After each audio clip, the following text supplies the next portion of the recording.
Putting an elephant into a refrigerator takes just 3 steps. To get a ChatGPT, how many steps does it take? Also 3 from step 1. Through a vast amount of text, perform unsupervised pre-training to obtain a base model capable of text generation. Step 2. Using some high-quality dialogue data written by humans, conduct supervised fine-tuning of the base model to obtain a fine-tuned model. At this stage, the model not only continues text but also gains better conversational abilities. Step 3. Use data consisting of questions and multiple corresponding answers, and have human annotators rank the answers by quality.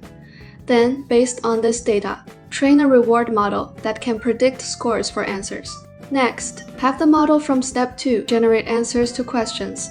Use the reward model to score those answers, and utilize the scores as feedback for reinforcement learning training.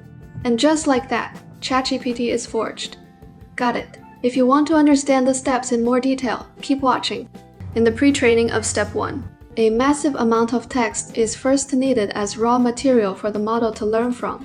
For example, the training data for the GPT-based model includes multiple internet text corpora covering books, news articles, scientific papers, Wikipedia, social media posts, etc. The overall scale of the training data is 300 billion tokens. If you're not familiar with what a token is, it generally refers to a basic unit of text for a large language model. For short English words, one word might be 1 token, while longer words might be split into multiple tokens. As for Chinese, the number of tokens tends to be relatively higher. Some characters may require 1 or even more tokens to represent. Back to our topic. With a large amount of text available for training, the model is trained using unsupervised learning. In contrast to unsupervised learning, supervised learning involves the model receiving labeled training data. Labels are the desired output values, so each training data point includes both input features and the expected output value. Unsupervised learning, on the other hand, lets the model train on unlabeled data, requiring it to find structures and patterns in the data on its own. Taking GPT as an example, during training, it uses vast amounts of text to autonomously learn the grammar, semantics, and expressive structures and patterns of human language. Specifically, the model first sees a portion of text and attempts to predict the next token based on the context. Then, by comparing the correct answer with its prediction, the model updates its weights, gradually learning to generate reasonable subsequent text based on preceding context. As it sees more and more text, its generation ability improves. If you're interested in the internal details of how the model generates text, you can watch my previous video. Pre-training is not an easy process and is the most time-consuming, labor-intensive, and costly step among these 4. Taking GPT as an example, although official data hasn't been released, it is roughly estimated that it took months of training, using hundreds or thousands of EC00 GPUs, and costing several $millions.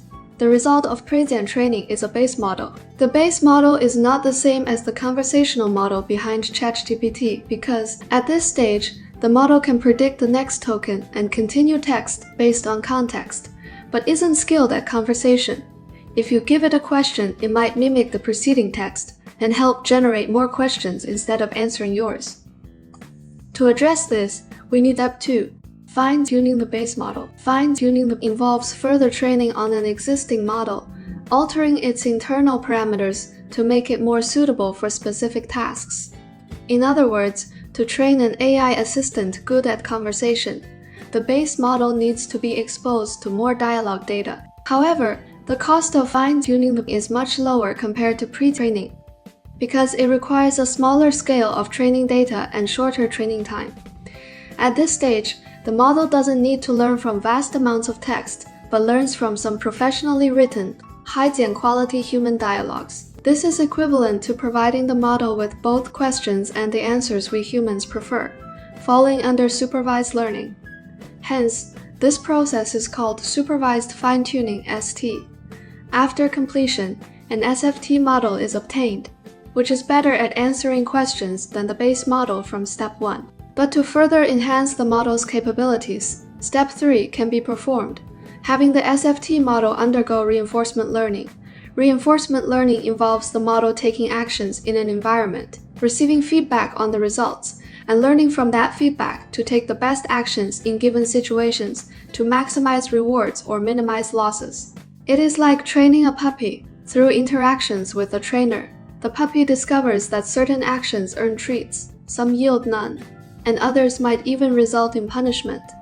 By observing the link between actions and rewards, punishments, the puppy's behavior gradually aligns with the trainer's expectations. Getting ChatGPT's model to obediently serve as a helpful AI assistant follows the same principle. We can have ChatGPT answer questions and then have human evaluators score those answers. Scoring is mainly based on the 3H principles: helpful, honest, harmless. Helpfulness, assessing the model's ability to follow user instructions and infer intent.